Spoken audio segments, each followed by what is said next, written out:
Hello friends, कैसे हैं आप सब। उम्मीद करते हैं दोस्तों आप सब बहुत अच्छे होंगे। तो दोस्तों आज हम इस वीडियो में डिस्कस करने वाले हैं बाल विकास। इस टॉपिक को हम समझेंगे कि एक बालक का विकास कैसे होता है, किस प्रकार से होता है, उसमें कौन कौन सी परिवर्तनें आती हैं, सभी को हम समझेंगे। ये आपके सीटेट के लिए काफ़ी ज़्यादा महत्वपूर्ण, खास है केवीएस के लिए भी, साथ ही साथ सुपर टेट और यूपी टेट दोनों के लिए भी। ठीक है। तो विकास जो होता है दोस्तों, वह होता है कि व्यवहार में होने वाला प्रगतिशील परिवर्तन विकास कहलाता है। ठीक है। अब मन में प्रश्न उठ रहा होगा कि प्रगतिशील परिवर्तन, ऐसी कौन सी परिवर्तन होती है बालक के अंदर जिसे हमें पता चलता है कि उसका जो है विकास हो रहा है निरंतर, या फिर विकास रुका हुआ है, वह विकास के पथ पर है। ठीक है।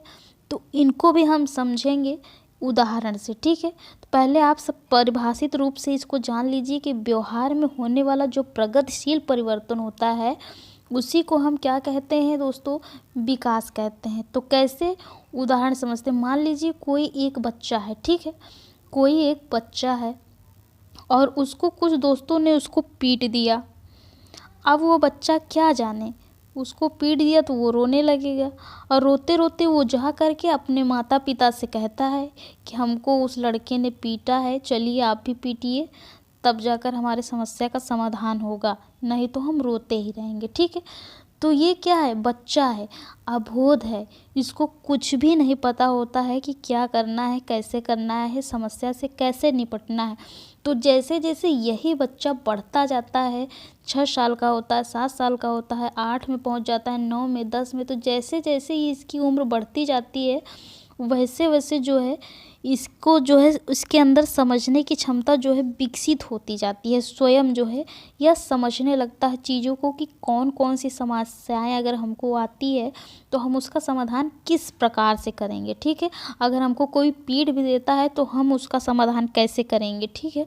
बिना वो भी माता पिता से बताए। ठीक है।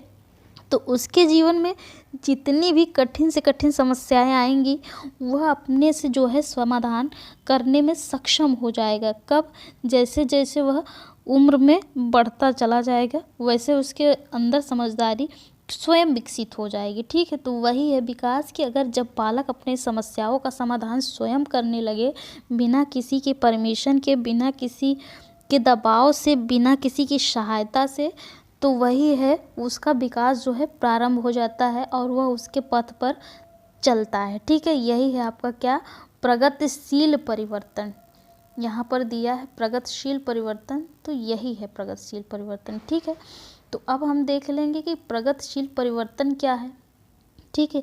अभी तो हमने इसमें विकास में देखा कि विकास में इसकी क्या भूमिका होती है, और हम देख लेते हैं परिभाषित रूप से कि प्रगतिशील परिवर्तन आखिर है क्या चीज़। ठीक है दोस्तों। तो देखिए, प्रगतिशील परिवर्तन वे परिवर्तन जिनसे छात्र जीवन में आने वाली समस्याओं का सफलतापूर्वक सामना कर सके। ये वही बात हो गई जो अभी हमने आपको उदाहरण देकर बताया है।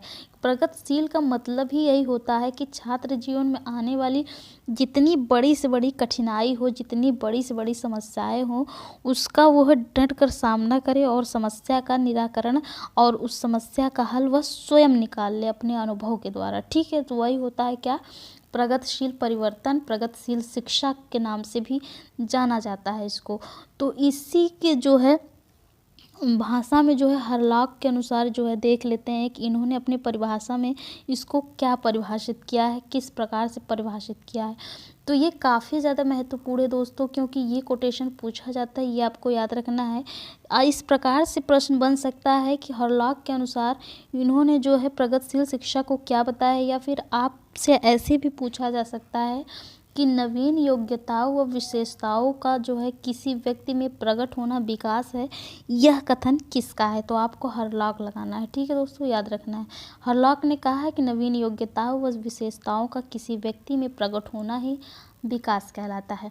तो विकास दोस्तों खाली विकास नहीं होता है, विकास 2 शब्दों से मिलकर बना होता है, 2 वाक्यों से मिलकर बना होता है, 2 शब्दों का संयोग होता है, और वह शब्द है आपका परिपक्वता पहला, दूसरा है अधिगम।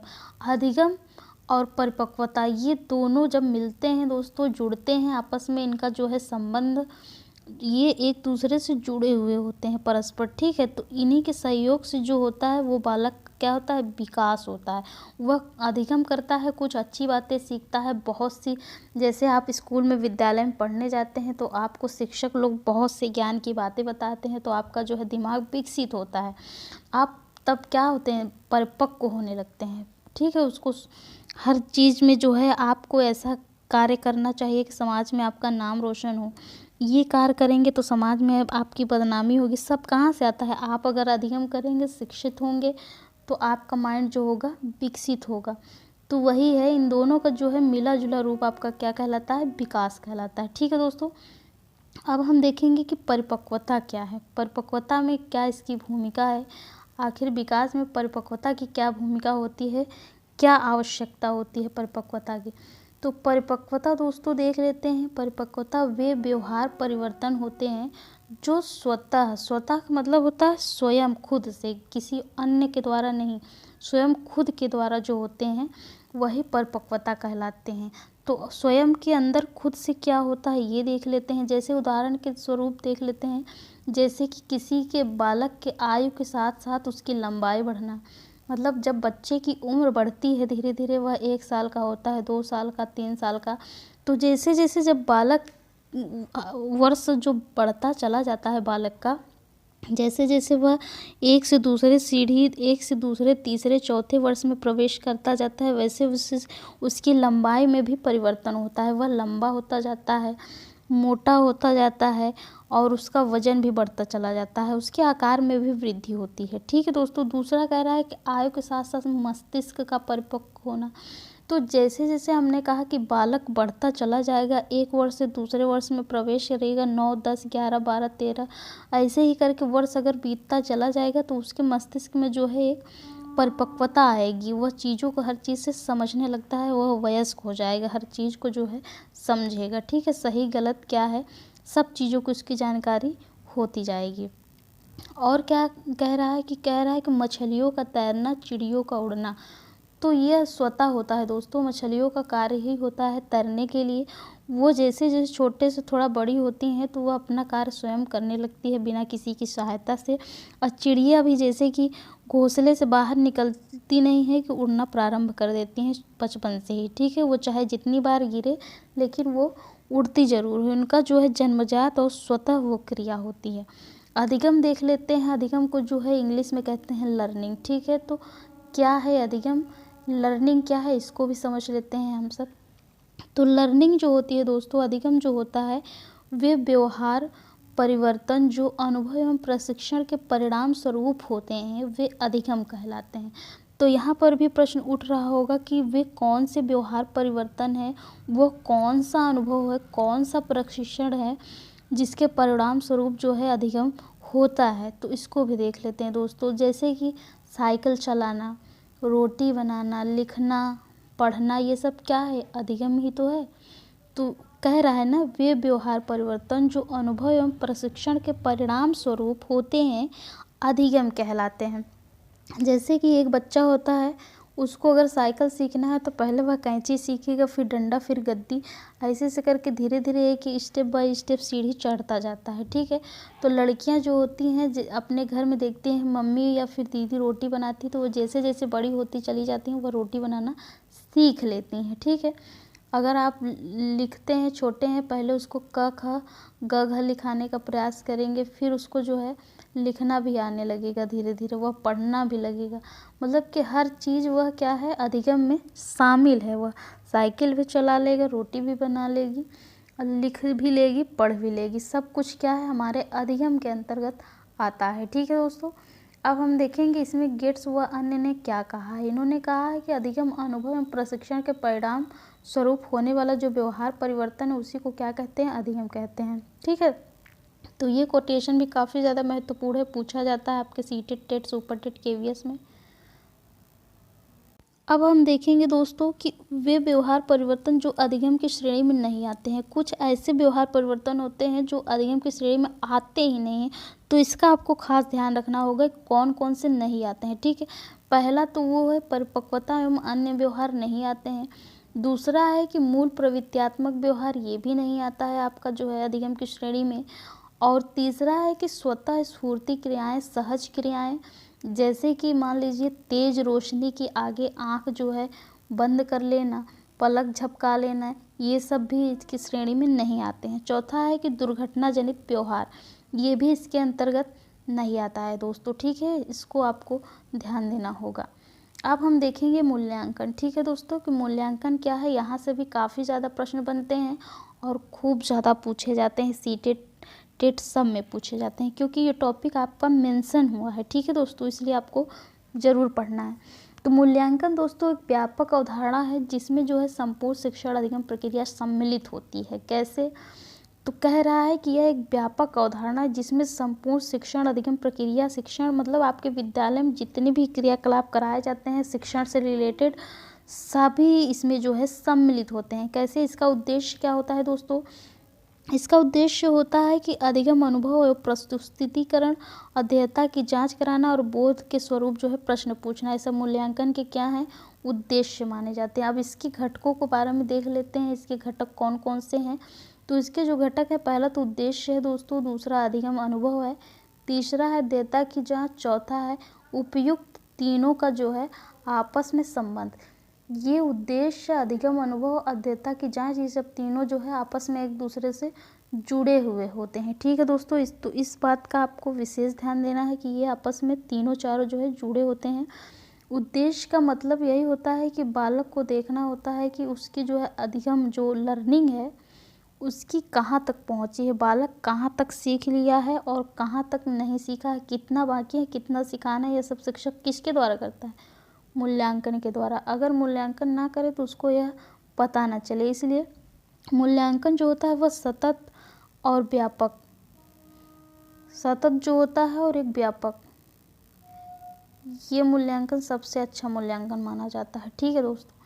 इसलिए आपको याद रखना है कि सतत और व्यापक होना चाहिए।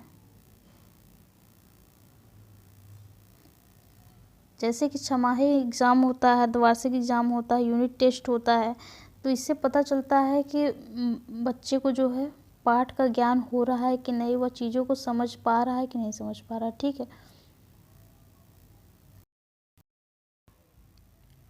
अब कुछ दोस्तों यहाँ पर विकास की अवधारणाएं दी गई हैं, इसको भी हम लोग समझ लेते हैं। व्यवहार में होने वाला लगभग अस्थायी परिवर्तन जो होता है दोस्तों, वही बालक का क्या कहलाता है? विकास कहलाता है। तो पावलोव ने भी अपने पक्ष रखे हैं, इन्होंने क्या कहा है? तो इन्होंने कहा है कि विकास जो होता है वो परिणाम स्वरूप नवीन योग्यताएं व विशेषताओं को प्रकट करती है एक बालक के अंदर, ठीक है।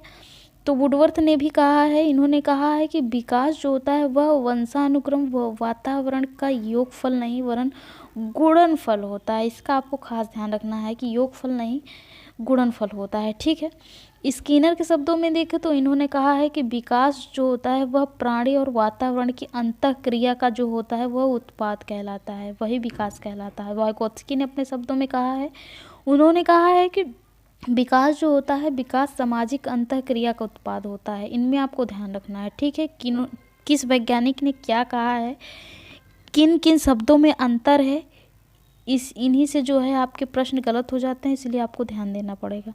विकास जो होता है वो वंशानुक्रम और वातावरण के गुणनफल होता है, और विकास जो होता है वो परिपक्वता और अधिगम के जो है योगफल होता है। ये भी आपको विशेष ध्यान देना है यहाँ से, ठीक है।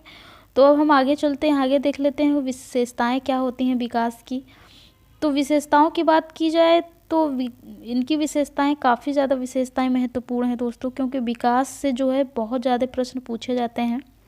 पहला विशेषता है आपका कि विकास जो होता है वो जन्म के पूर्व प्रारंभ हो जाता है और जीवन पर्यंत चलता रहता है। मतलब जब एक बच्चा जन्म नहीं लेता है, वह अपने पेट में रहता है, अपने माँ के गर्भ अवस्था में जब होता है तभी से उसका विकास प्रारंभ होता है, और जो है मृत्यु पर्यंत तक, जब तक जीवन रहता है तब तक यह चलता रहता है, बालक कुछ न कुछ सीखता रहता है, ठीक है। तो विकास जो होता है एक निश्चित क्रम होता है, इसका जो है एक निश्चित डायरेक्शन होता है और उसी में जो है इसका विकास होता है। विकास जो होता है दर भिन्न भिन्न होती है, विकास सरल से कठिन की ओर भी होता है, ये आपको ध्यान रखना है। कठिन से सरल नहीं, सरल से कठिन की ओर होता है, ठीक है। और क्या है इसकी विशेषताएं? विकास के पक्ष एक दूसरे से जुड़े होते हैं, सही बात है। विकास लगातार चलने वाली प्रक्रिया होती है, ये भी सही बात है, क्योंकि इसका जो है ये कहीं भी बीच में ब्रेक नहीं लेती है। लगातार जब से जन्म लेता है बालक तब से जो है विकास की प्रक्रियाएं प्रारंभ हो जाती हैं और जीवन पर्यंत तक चलती रहती हैं। कुछ न कुछ कभी न कभी वो सीखता रहता है, ठीक है। तो विकास के दो आधार प्रमुख माने गए हैं, एक तो वंशानुक्रम, दूसरा आपका वातावरण कहलाता है। इन दोनों से जो है बालक का जो विकास होता है वो काफ़ी ज़्यादा खास होता है और उसके जीवन के लिए महत्वपूर्ण भी होता है। बालक आगे चलकर क्या बनेगा, आईएएस बनेगा, चोर, डाकू, गुंडा, मवाली, जो भी बनेगा, इन्हीं दोनों पर जो है वो निर्भर होता है कि उसको जो है कैसे वातावरण में जो है उसको पालन पोषण किया गया है उसका और कैसे उसको शिक्षित किया गया है, ठीक है। ये सब निर्भर करता है आपका विकास के अंदर। और दिया है कि आपका विकास के दो कारक होते हैं। कौन कौन से कारक होते हैं, एक परिपक्वता होता है, एक अधिगम होता है। ये कारक कहलाते हैं, ठीक है। आपको इस बात का भी खास ध्यान रखना पड़ेगा। अब हम देख लेंगे थोड़ा सा विकास एवं वृद्धि में अंतर। यहाँ से जो प्रश्न है यहाँ से भी काफ़ी ज़्यादा पूछी जाती हैं। तो एक तरफ लिखा है आपका विकास डेवलपमेंट जो होता है, एक तरफ वृद्धि जो ग्रोथ होती है बालक की, ठीक है। इन दोनों में बहुत खास अंतर होता है, आप सबको ध्यान देना है, क्योंकि कभी न कभी इन्हीं सभी अंतरों में से जो है कोई 1 2 3 4 पूछ लेता है आपके एग्ज़ाम में। तो पहला विकास कह रहा है कि विकास जीवन पर्यंत चलने वाली प्रक्रिया है, तो सही बात है। और इसी के अपोजिट देखिए वृद्धि क्या है, तो वृद्धि एक निश्चित आप देखेंगे दोस्तों कि विकास और वृद्धि में अंतर क्या होता है। तो विकास जो होता है वो जीवन पर्यंत चलने वाली प्रक्रिया मानी जाती है, जबकि वृद्धि जो होती है वह एक निश्चित आयु तक जाकर रुक जाती है, ठीक है। जैसे कि आपकी लंबाई, चौड़ाई, मोटाई, ये सब बालक का क्या है, एक अवस्था तक जाकर रुक जाती है। दूसरा है कि विकास गुणात्मक होता है, ये सही बात है। वृद्धि जो होती है वो आपकी जो है परिमाणात्मक होती है, ठीक है। आपको ये विशेष ध्यान देना है। और तीसरा है कि विकास जो होता है वह अमूर्त होता है दोस्तों, ये दिखाई नहीं देता है, ठीक है। अमूर्त जो होता है वह दिखाई देता है, जैसे कि लंबाई का बढ़ना, चौड़ाई का बढ़ना, मोटाई का बढ़ना, ठीक है। तो मूर्त अमूर्त में यही अंतर होता है कि अमूर्त चीज़ें दिखाई नहीं देती हैं, मूर्त चीज़ें जो है दिखाई देती हैं। विकास जो होता है एवं वृद्धि एक दूसरे के जो है पूरक होते हैं, ये भी आपको ध्यान रखना है, इम्पॉर्टेंट है, ठीक है। मानव विकास से विकास एवं वृद्धि दोनों जो है सम्मिलित हुई होती हैं। जैसे कि मानव विकास है और विकास और अभिवृद्धि या वृद्धि ये मिलकर जो है एक दूसरे से बनी हुई होती हैं। विकास के पक्ष को भी देख लेते हैं, कौन कौन से पक्ष होते हैं।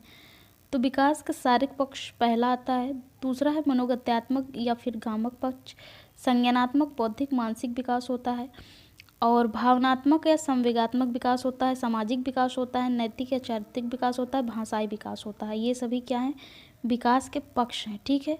ये काफ़ी ज़्यादा महत्वपूर्ण है, यहाँ पक्षों से आपके प्रश्न पूछे जाते हैं। अब हम देख लेते हैं संज्ञानात्मक विकास क्या है।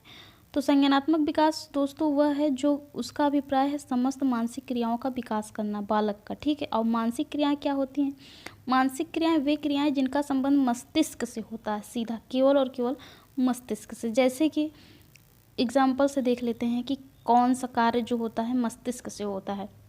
तो जैसे बालक के अंदर जो संवेदनाएं होती है, रोना, हंसना, प्रेम, प्रत्यक्षीकरण जो दिखाई देता है, चिंतन वो जो सोचता है, स्मृति जो याद करता है, विस्मृति जो भूल जाता है, कल्पना जो करता है, सपने को देखता वो, तर्क जो करता है, समस्या समाधान और संप्रत्यय निर्माण, ये सभी क्या हैं, कल्पना करता है। ये सब मस्तिष्क के जो हैं विचार होते हैं, ठीक है। समस्या समाधान, संप्रत्यय निर्माण, अवबोध, विश्लेषण, संश्लेषण, मूल्यांकन, ये सभी जो होते हैं बालक के मस्तिष्क की जो होती हैं प्रत्यय होती हैं।